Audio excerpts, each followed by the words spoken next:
One of the biggest challenges that I've had to face in my life is the death of my wife. I was married to Amy K. Pickerell, who's a resident of Longmont, Colorado. We were married in Longmont. It was then First Christian Church back in 1962, I think, or 3. And we were married for 52 years and 4 months. And she died here in Loveland in 2015 after a year-long battle with brain cancer. It was a tough time for me and for her, for she's the only woman I've ever loved, only one. And I was 19 and she was 18 when we were married.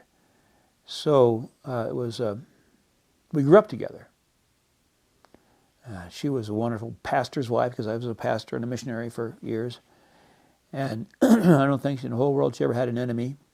I don't think she ever made anybody mad or got in a fight with anybody. She's just a most wonderful mother, loving mother. We had 3 kids, David, Jenny, and Mike. And she was an excellent mother, and they love her dearly. But dealing with grief has been a really serious problem over the years. When she was dying, we were working with some grief people. Well, I forget what they call them, hospice people, I guess it was.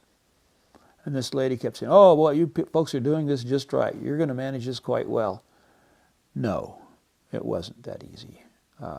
It was very difficult to live life without her, and to I've written some poetry about her. I didn't bring any of that with me, but I wrote some music. I wrote a song for our wedding, and it was sung at our 50th anniversary by the same lady that sang it at our wedding in 50 years previously, on the same day at almost exactly the same hour, interestingly enough.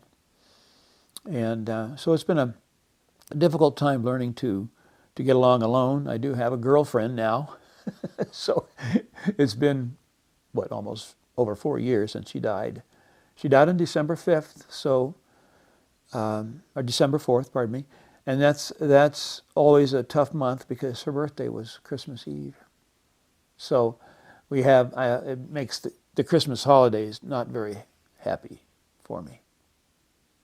But that's my wife. She followed me all around the world. We had to raise money to go to Africa, and one night when she was dying, I guess you could say in the process, it was a long process, I said, let's make a list of everywhere that we have slept together, because we've traveled so much. And I was like, I forget, like 146 different places that we could remember sleeping together because we were traveling and raising money and sleeping in people's homes. And, well, what about, this town in Kansas? And yeah, I think we did. Yeah, no, yes. I guess we were there all night. Yeah. And we went through that whole list, and as well as all the places around the world that we've been. And it was a great walk through our life. And we've done quietly in the house together, just making a list of things. And I went down and typed it all out, and it's somewhere in my house. So that was one of the things. Another thing we did while she was dying that I think is worthy of mentioning is I read to her.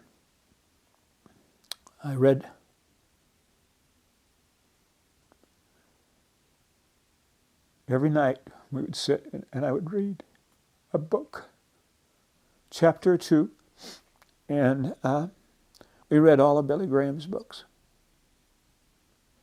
And I think his last book is titled Just As I Am. And it was his book about heaven. It is something to sit there and read about heaven to someone who you know is about to go.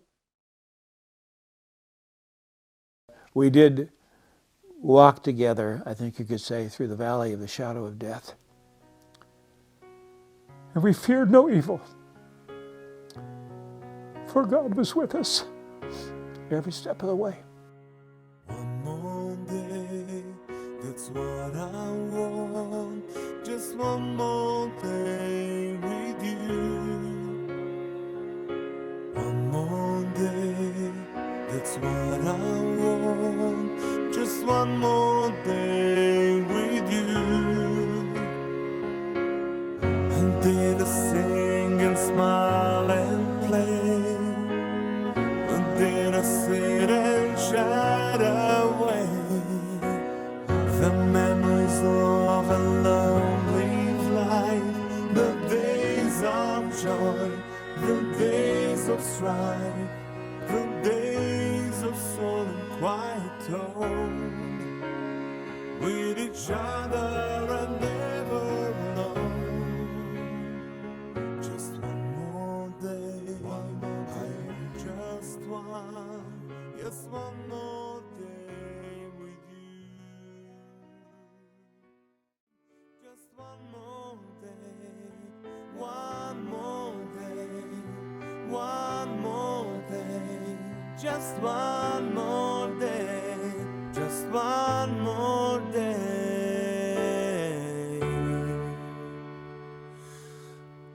with you.